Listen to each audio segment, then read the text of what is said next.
Oi,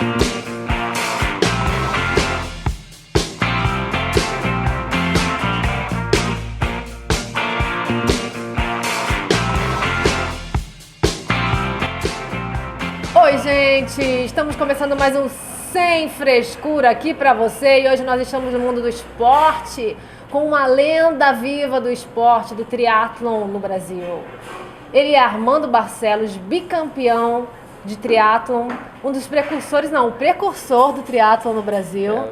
Quase isso, bem dos primórdios. Campeão do Ironman, bicampeão do Ironman também. Eu vou explicar pra vocês que é o Ironman depois, gente, meu Deus do céu, não é da Marvel, né? Não é. É Marvel ou Marvel, gente?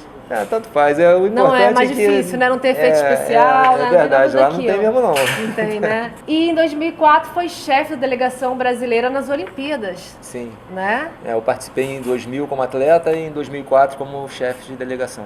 Como assim o triatlon não existia no Brasil quando você começou? E o que foi a Corrida Alegre? Pois é, né? A Corrida Alegre foi o primeiro triatlon, não chegou a ser oficial, mas foi um triatlon com ordem invertida. E foi um evento que tiveram participação, acho que de 8 atletas, que foi o início do esporte no Brasil, efetivamente. Essa prova eu não participei, Eu participei na segunda prova, e aí sim é oficial, já na ordem de natação, bicicleta e corrida. Que foi quando? Que foi em 13 de maio de 1983. Sou antigo, né? Não, eu tinha 2 anos, mas... mais ou menos, né? Mais ou menos. E aí, nessa prova... Não é antigo não, desculpa, como esporte é muito jovem, o triatlon. Eu também acho, é verdade. É um esporte bem atual, cresceu bastante. Começou no Havaí, em 70? Na verdade, assim, o triatlon ele começou numa discussão de mesa entre um ciclista, um nadador e um corredor, de qual seria a prova mais difícil. E aí o John Collins, que era um fuzileiro naval americano, propôs juntar todos esses esportes num só e teve o primeiro Ironman do Havaí. Então foi lá que deu início a essa loucura que hoje é o Ironman do Havaí, que largam, lá no Havaí largam 2.500 pessoas que precisam ser pré-selecionadas para estarem lá. Quer dizer, se abrissem as inscrições mesmo, seria muito mais do que isso. O Ironman é uma marca comercial e parece que é eu acho que é a segunda ou terceira marca mais tatuada no mundo. Mas tem uma coisa meio rock and roll nesse negócio de Ironman, não tem? Tem uma pegada meio assim... Porque o homem tem aquela coisa de ser herói, não sei o que, parece uma coisa meio... Tem a ver com tatuagem, eu acho que transcende isso, acho que virou estilo de vida. O Ironman. Gente, que estilo de vida, a gente vai falar sobre isso depois pra vocês, eu canso só de imaginar. Mas o Ironman, por exemplo, ele não é... Ele é diferente do triatleta. Existe triatleta, existe Ironman dentro da nossa comunidade. O cara que é um Ironman, ele óbvio que ele é um triatleta, mas é uma pegada diferente de quem faz só o triatlon de curta distância ou meio Ironman. Ele é muito maluco. Eu costumo falar que na vida você tem que ter um filho, plantar uma árvore, escrever um livro e fazer um Ironman. Nossa senhora, tô fora, gente. Mas então o Havaí é a referência maior, assim, do triatlon? O Havaí foi aonde tudo começou. Hoje, né, a gente tem praticamente 2 segmentos dentro do nosso esporte. A gente tem o Ironman do Havaí, que é a referência como Ironman e o triatlon por onde ele é conhecido efetivamente. E você tem as Olimpíadas, né, que ele se tornou um esporte olímpico. E que é bem mais leve, né? Bem mais leve. É mais ou menos, né? É porque as pessoas tendem a priorizar a distância ao invés da intensidade. Por exemplo, se eu falar para você que eu corri 100 km a pé, né? Eu fui daqui a Maricá correndo e voltei. Todo mundo fala, nossa, que loucura. Agora, se eu falar para você, eu corri 10 km em 30 minutos, você vai falar, você não tem muita noção do que é isso, entendeu? E é muito mais difícil você correr 10 km em 30 minutos do que correr 100 km até Maricá. Então a intensidade, ela é na verdade muito mais difícil do que a quantidade. Você já correu até Maricá? Quase isso. Você, Armando, esteve presente na primeira Olimpíada que nós participamos de triatlon, né? Que foi em Sydney. Isso, Sydney, o triatlon debutou em Sydney, né? E teve uma particularidade que todo esporte que debuta, ele é o primeiro esporte da Olimpíada. Então a primeira prova da Olimpíada foi a feminina de triatlon e depois a masculina. Então assim, o foco de todo mundo o pessoal estava voltado para o resultado do triatlon. E foi uma experiência assim única, obviamente. Todo atleta sonha em estar numa Olimpíada. Eu, graças a Deus, consegui realizar esse sonho.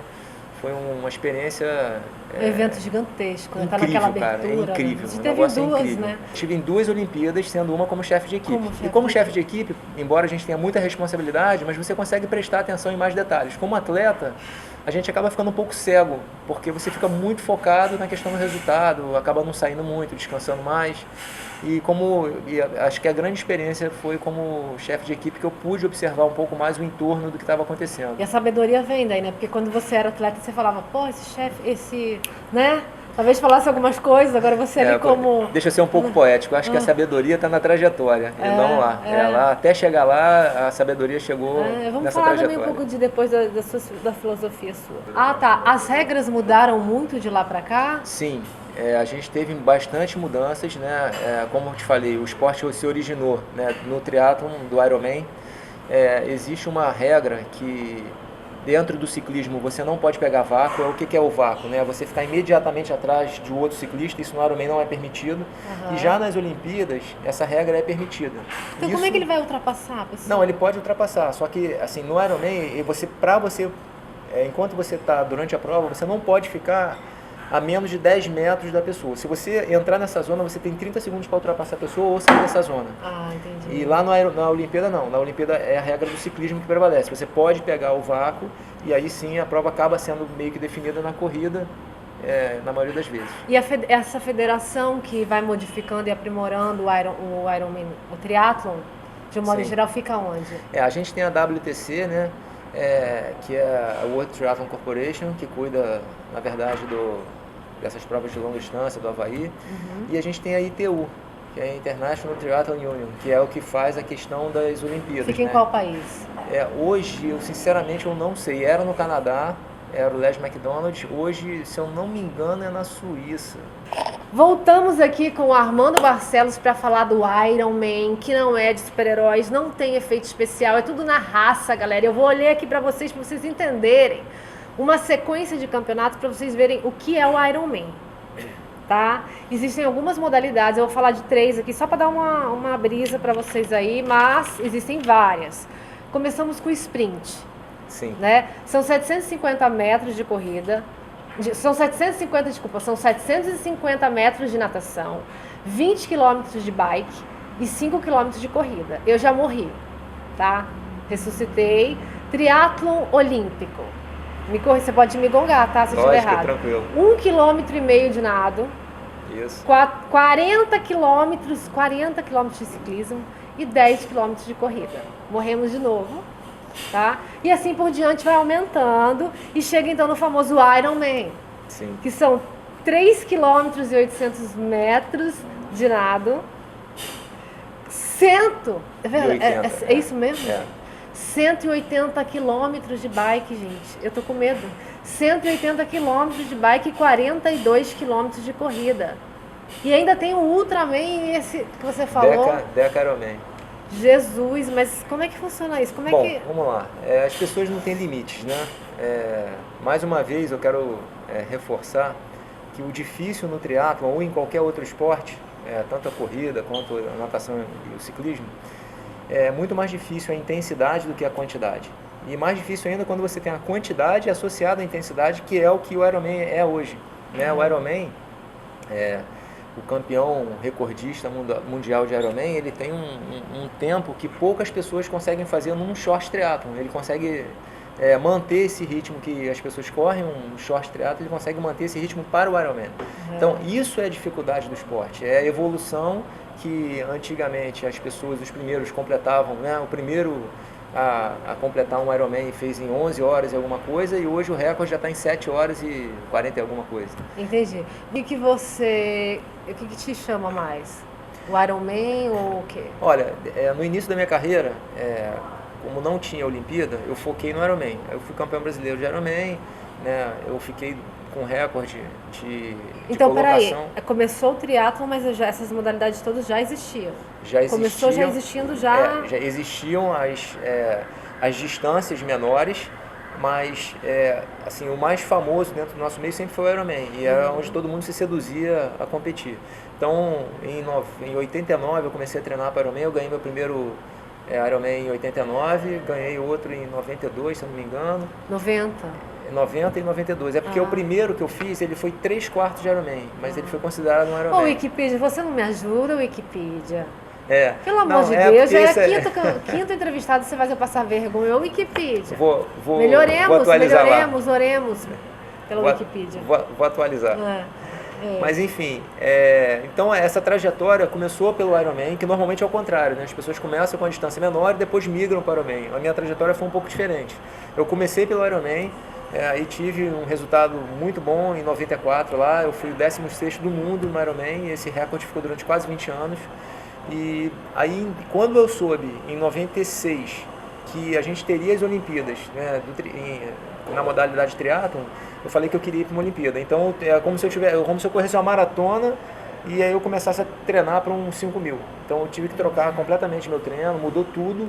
E aí eu consegui me classificar e realizar um sonho de ir para a Olimpíada. E Rio não é mais fácil, porque também eu corri uma prova uma vez, cara, no Amazonas, que envolvia 3 países, Brasil. Peru, Colômbia e Brasil.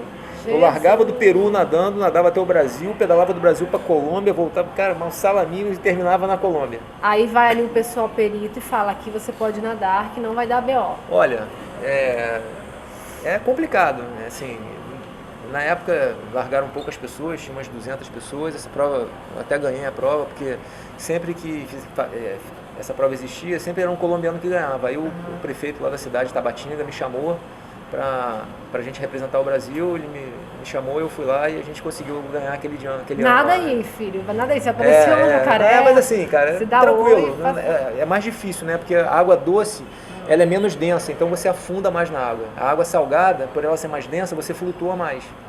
Então é muito mais difícil você nadar em lago do que nadar em mar. Você força muito mais para nadar em lago, em rio, do que em mar. Entendi, é verdade, eu nunca tinha pensado nisso, mas parando para pensar realmente... Os meus braços sempre me lembravam disso. Nossa! E assim, aqui no Brasil, quando tem um campeonato mundial, alguma coisa, onde que é o lugar do triatlon aqui? Melhor lugar? A Olimpíada foi realizada em Copacabana, né? A gente realizou num percurso que era super tradicional já, a gente já tinha feito várias provas lá, só que existia uma exigência da ITU que a gente precisava ter uma subida com uma porcentagem, né, de inclinação X, bem íngreme. Tem que ter inclinação. Tem que ter, porque senão o ciclismo fica muito fácil.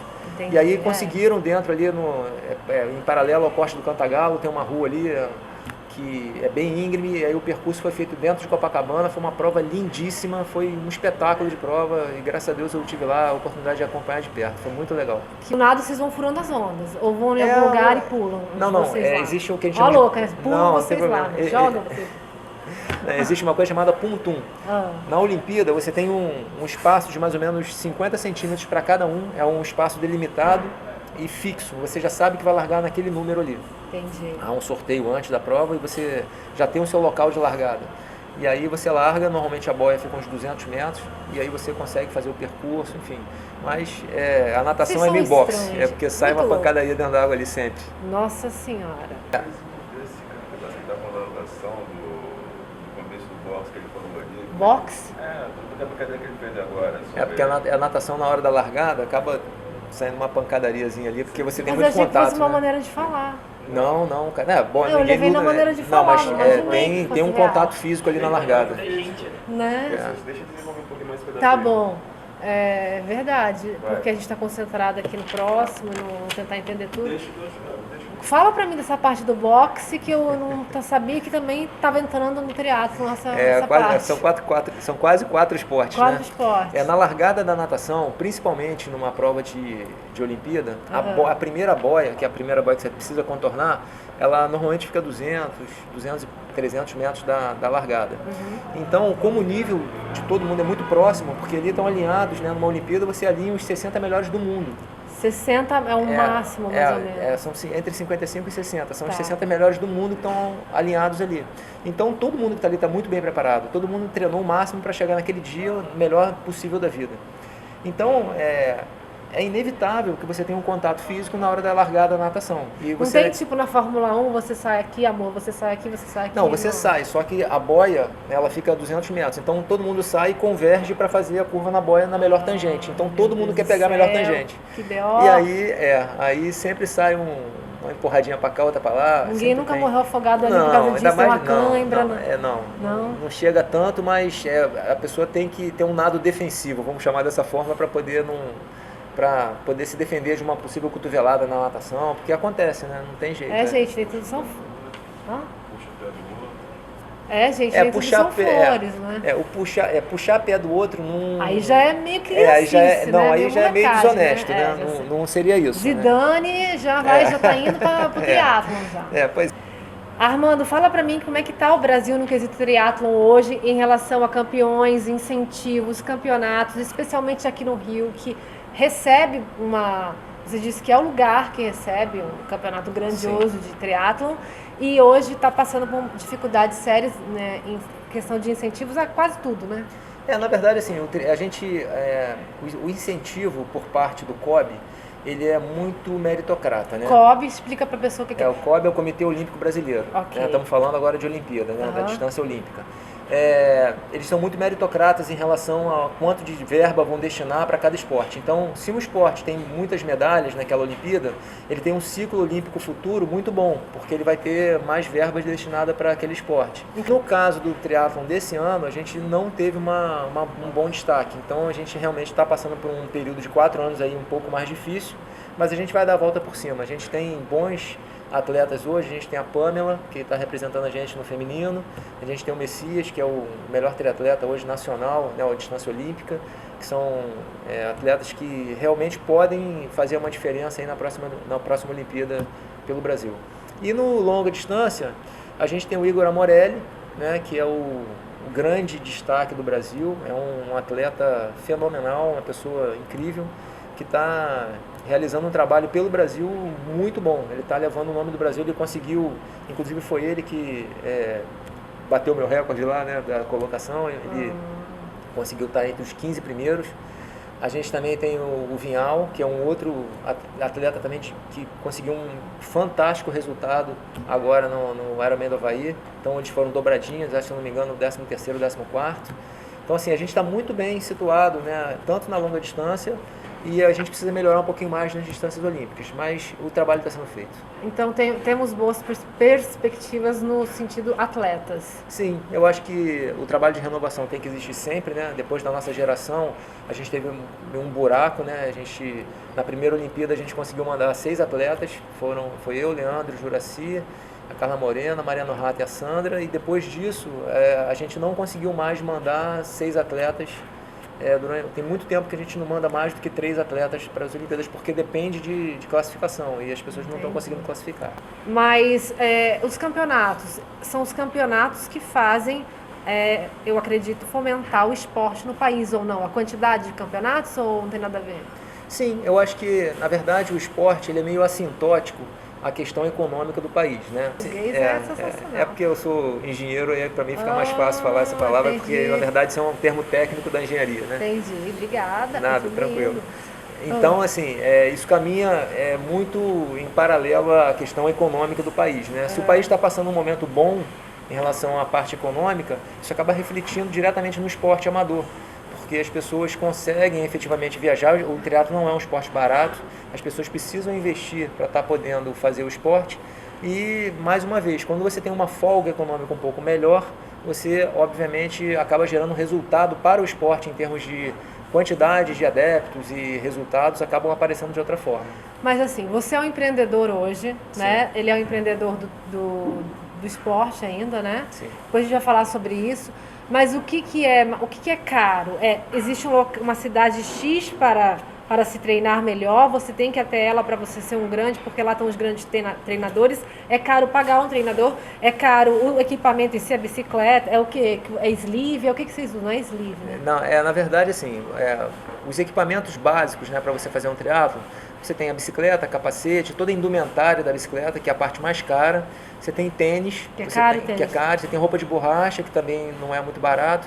Mas assim, quando eu falo caro, eu tenho que ter um parâmetro, porque o que é caro para mim, para o Bill Gates, é trocado. Né? Então é uma questão de parâmetro. E quando eu falo caro, eu falo em relação à renda média da população nacional. Entendi. Então isso... Legal essa consciência sim, sua, né? Então assim, ele realmente é um esporte que não é um esporte de massa. Então, tem que ter a pessoa tem que ter um pouquinho a mais, né, de verba sobrando para poder realizar o esporte. Entendi. E existe um local, uma cidade X, por exemplo, eu quero ser ginasta olímpica, eu tenho que morar em Londrina, Curitiba, agora mudou de lugar de novo, não sei onde que é. Existiam os polos, né? Niterói foi um polo na minha época, a gente era um polo aqui em relação ao triatlon, todo mundo que queria melhorar, vinha treinar um pouco aqui com a gente, porque tinha eu, a Fernanda, o Marquinhos, o Garzon, a Sandra, o Alexandre veio morar aqui. Então a gente acabou fazendo um grande training camp aqui em Niterói. Tem um grande treinador, um professor Miyagi? Na época eu treinava, né, com o Marcelo Borges e o Lugão, o Ricardo Lugão, que eram os meus técnicos na época, que eu acredito que eu fui super bem orientado. Muito grato a eles, né, por tudo que me ensinaram, porque assim, o esporte, o triatlon parece que é um esporte individual, mas não é. Ele é um esporte em grupo, como qualquer outro esporte que tecnicamente seja individual. Você precisa das pessoas que estão em volta de você para você poder conseguir atingir um objetivo maior. Isso você não vai conseguir sozinho. Que você sempre diz que nós não somos bons no esporte, nós estamos bons. Sim. Né? Então, o que é o principal? O que acaba tirando um atleta de uma competição? Você acha? No sentido de comportamento. Assim, cara. Dele com ele mesmo ou dele com a... Muitas pessoas falam, nunca abandonei uma prova. Eu já abandonei algumas provas, né? Por não estar muito bem. Não, porque assim, a cobrança de você com você mesmo, as pessoas falam, você foi mal numa prova, qual o problema de mal numa prova? Se eu fosse mal numa prova, acabou meu mundo. Porque meu mundo era esse, eu não tinha outro mundo. Eu não tinha um segundo mundo. 8 horas por dia, realmente. Eu não tenho um segundo mundo. Intenso. Ou vai, entendeu? Não tem a segunda opção. Não existe a opção perder, né? No bom sentido, né? A gente quer ganhar e, obviamente, trabalha para isso. E era para que eu treinava. Só que é muito difícil, porque está todo mundo dando 100%. Então, quando você não vai muito bem e a cobrança interna aparece, você, às vezes, acaba fraquejando. Como eu já fraquejei algumas provas, parei algumas provas, mas a maioria delas eu consegui ter êxito dentro do proposto. Né? O bom atleta, você conhece ele quando ele está por baixo. Não é quando você está ganhando.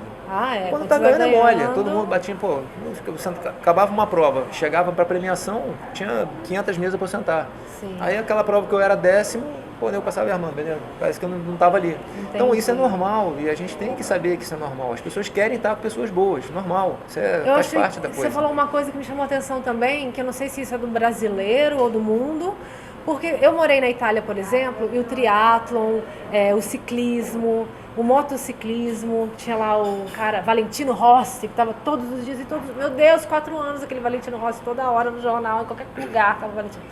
Então, assim, não é só um esporte X. Claro que eles têm um amor enorme pelo futebol também e tal. E não é só o primeiro lugar que eles comemoram. Eles apoiam todos os esportes, eles comemoram tudo, todo mundo é valorizado. Aqui no Brasil já é meio que tem essa cultura meio existe assim, a cultura né? do futebol aqui no Brasil que eu acho que aos poucos está sendo quebrado. Hoje a gente tem outros valores em outros esportes. Dentro, assim, enquanto a gente não tiver um ídolo, enquanto a gente não tiver uma pessoa que foi uma campeã olímpica ou um campeão do Ironman Brasil, que é o que vai trazer, né, esse mito, essa aura, né, para o nosso esporte, a gente vai ser um esporte como outro qualquer. Você vê a canoagem, né, com o Ezequiel nas últimas Olimpíadas, cara, com quantos adeptos, né, para canoagem ele trouxe por conta de uma medalha, por várias medalhas, né, que ele ganhou nas últimas Olimpíadas. Então, assim, são esses ícones que a gente precisa ter para que se torne um esporte, passe a ter aquela aura em volta do esporte e trazer novos adeptos. Provavelmente a gente está conversando aqui, hoje está nascendo o próximo campeão olímpico nacional, quem sabe? Com certeza. Então, assim, a coisa é muito dinâmica. E eu acho que a gente precisa valorizar o atleta até o final da sua carreira, pela contribuição dele. Ele começa ganhando e nem sempre ele vai terminar ganhando, né? Porque a gente tende a ser muito injusto aqui no Brasil. A pessoa dá pra gente uma série de alegrias e no final ela não consegue mais, como já aconteceu com o Anderson Silva, acontece alguma coisa ali com outro atleta, e a gente vai lá, escracha o cara, destrói o cara, acaba com o psicológico dele naquele momento, sendo que o cara já deu uma série de alegrias pra gente. Então acho que a gente tem que reverenciar nossos ídolos até o fim, né? Porque ninguém é bonequinho né? Mais uma vez, a gente não é bom, a gente está bom. Está bom. Eu acho que nós, como público e amantes dos esportes, das coisas, devemos valorizar mais as pessoas, porque não é fácil. Gente, dificuldades físicas extremas na hora da competição. Quais será que podem ser essas dificuldades físicas extremas? Será que algum atleta já foi a óbito dentro de um campeonato? Você aí de casa, você não vai sair se aventurando, correndo, nadando e pedalando sozinho, não, tá? Você gostou da entrevista, gostou do assunto, gostou do esporte, pelo amor de Deus, vai fazer um exame antes, pega um treinador e vai treinar. E para a vida inteira esteja monitorado. Cara, excelente ponto. Né? E a gente vai falar disso. Eu quero saber se alguém já foi a óbito. Eu já sei até a resposta. Eu quero saber. Jefferson Fernandes, te lembra alguma coisa? Triatleta e fisioterapeuta no Recreio em 2017. Sim, foi ano passado, né? Essa trágica... Desapareceu no mar. Mas antes de falar da morte do Jefferson, eu quero saber. Armando, Fernanda, claro que eu não tenho nem idade, mas se eu quiser me tornar uma triatleta, por onde que eu começo? E uma vez triatleta, quais as preocupações que eu jamais devo deixar de ter? Bom, primeiro você está errada. Tem muitos triatletas que começam sua carreira com 60 anos, com 50 anos. Sério? Sério. Então, tem uma modalidade... Vou. Exatamente. É uma modalidade aeróbica como outra qualquer. Então, pode se inscrever que você tem futuro. Que legal. Se tiver celulite, não? É, isso aí. Agora, em relação a essa questão, né, dos óbitos que acontecem dentro do nosso esporte e de outros esportes, né, não só o triatlon, na maioria das vezes existem as fatalidades, mas na maioria das vezes é por negligência, né, das próprias pessoas que se inscrevem nas provas e não têm o cuidado de fazer um exame prévio ou de não escutar os treinadores. Né? No caso desse rapaz ano passado... Que era um fisioterapeuta, uma pessoa que Exatamente. Deveria ter uma consciência. Ele procurou uma assessoria, né, que eu fiquei conhecida minha. O dono da assessoria não recomendou que ele fizesse a prova, ele trocou de assessoria para poder fazer a prova assim mesmo. E aí aconteceu o problema. Então, assim, realmente foi uma negligência. Ele não estava apto a realizar, né, aquela tarefa para aquele dia, e não que não pudesse estar no futuro, mas ele quis antecipar, de repente, alguns passos. E sempre pular acontece. Uns degrauzinhos não dá Sim, certo. Mas acontece tanto na maratona quanto em todos os esportes. Né? Você pega um boxe, pega um voo livre, uma natação. Existem, a morte súbita existe em vários esportes. Mas no caso foi morte súbita, então?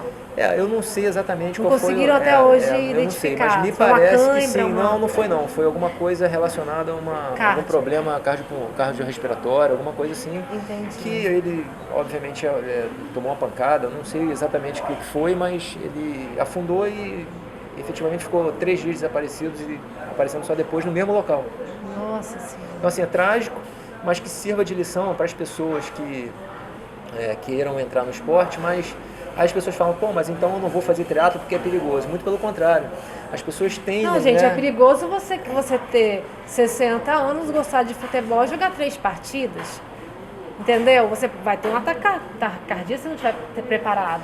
Na verdade, assim... Sei lá, né? É muito importante a gente falar que, beleza, o cara morreu, uma pessoa morreu, e quantas foram salvas? Sim. Quantas pessoas teriam... Foi um caso, né? Que isso não dá para você não tem esse número, né? Quantas pessoas poderiam estar morrendo hoje do coração e começaram a fazer esporte e foram salvas pelo esporte? Com certeza. Isso a gente não tem esse número, porque é a grande maioria. Não, coração, problemas cardiorrespiratórios, eu acho que já aconteceu em todos os casos dos esportes, acontece, né? Porque você acaba se expondo, né, principalmente no dia da prova, por conta da adrenalina, da superação pessoal, você acaba indo além do que você está treinado para poder realizar, e aí acontecem os problemas. E qual que é o medo que, mesmo sendo um campeão, a gente nunca deve deixar de ter? O medo é importante, né? O medo é o que te protege. Se você não tiver medo, toma cuidado. Eu tenho medo sempre. Entendi. Agora, é um medo controlado e treinável, né? Como tudo, né? O medo é treinável, como outras qualidades. Né? Você tem que estar sempre... O que é mais difícil, Armando, para você? Existe uma coisa mais difícil? O nado, a corrida ou Na verdade, assim, eu comecei como nadador, né? Eu era nadador, eu aprendi a nadar muito tarde, eu aprendi a nadar com 15 anos de idade, então...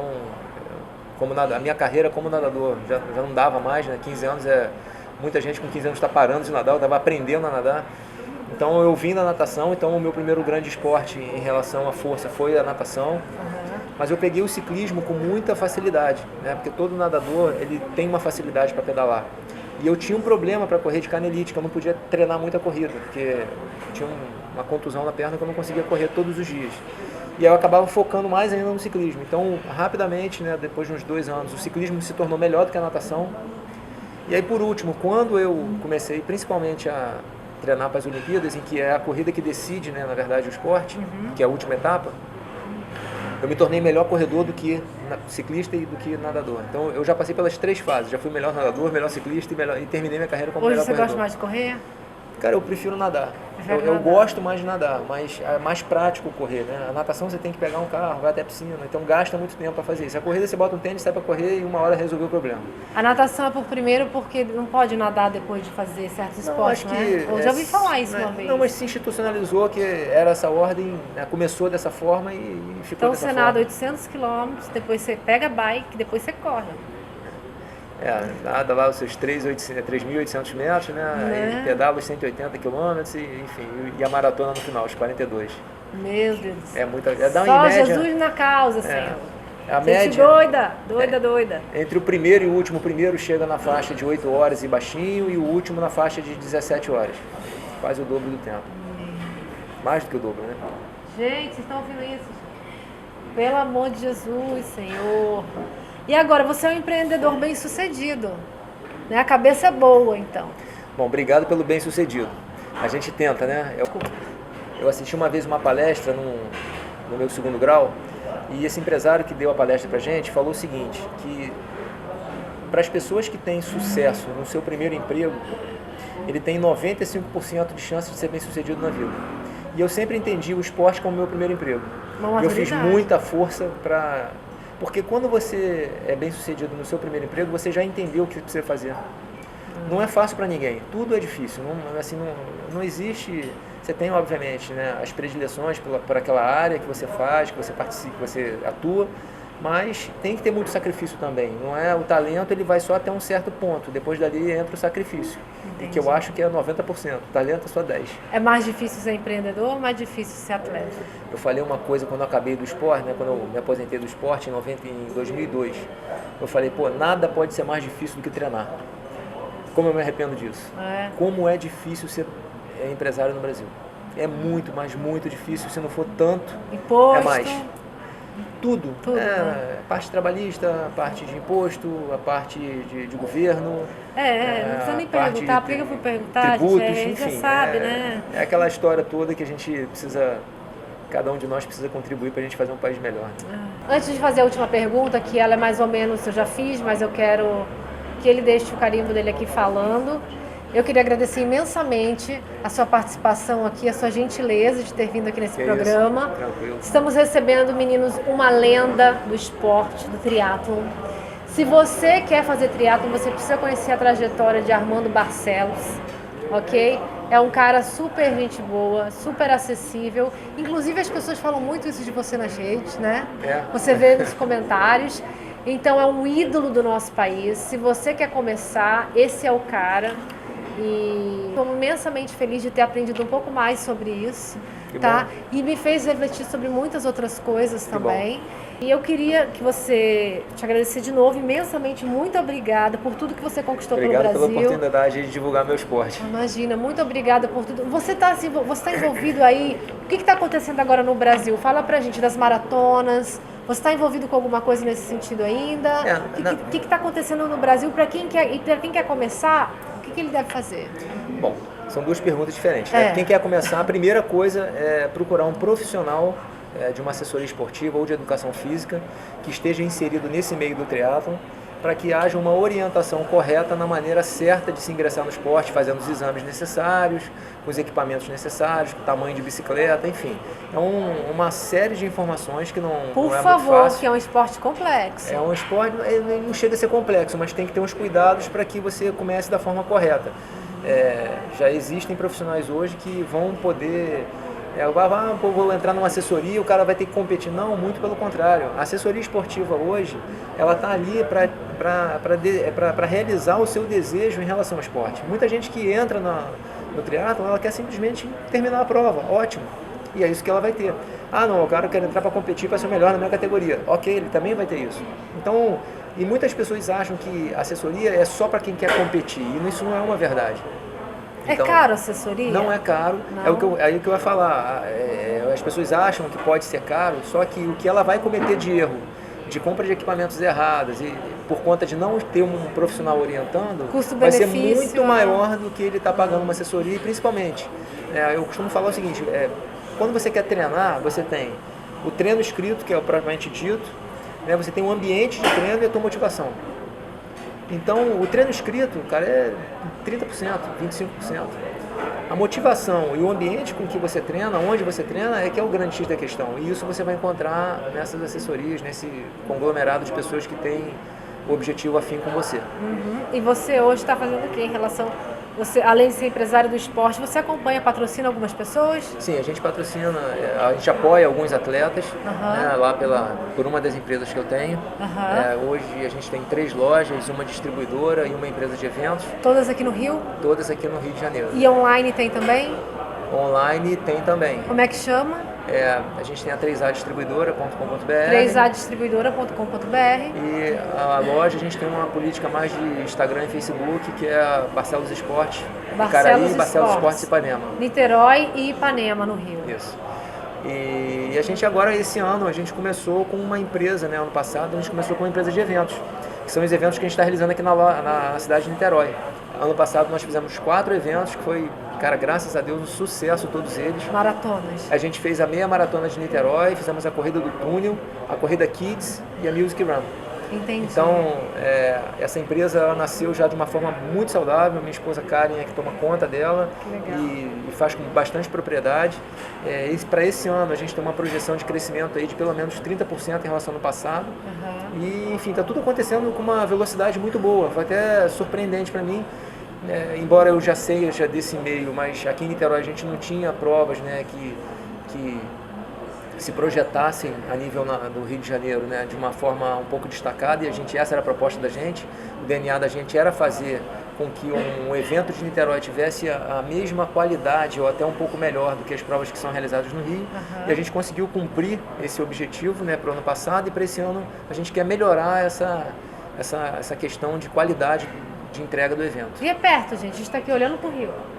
Exatamente, olhando para o Rio, né? Bem para cá, correr aqui. A gente está olhando para o mar e vendo todo o Rio ali, Rio Cristo, tudo. Exatamente. Niterói é fantástico. Para quem quer fazer esporte, Niterói é a cidade. A qualidade de vida é muito boa mesmo. É excelente.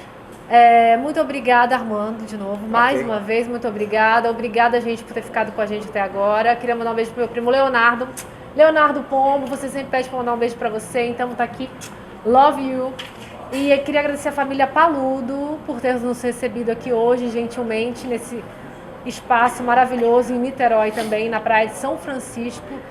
Eu acho que todo mundo conhece a família Paludo. Quem não conhece pode vir aqui conhecer um dos seus restaurantes que, meu Deus, gourmet maravilhoso. Tá bom, gente? A gente fica por aqui e volta na semana que vem com muito mais para vocês. Samba, tá bom? Obrigado, pessoal. Beijo. Bom dia.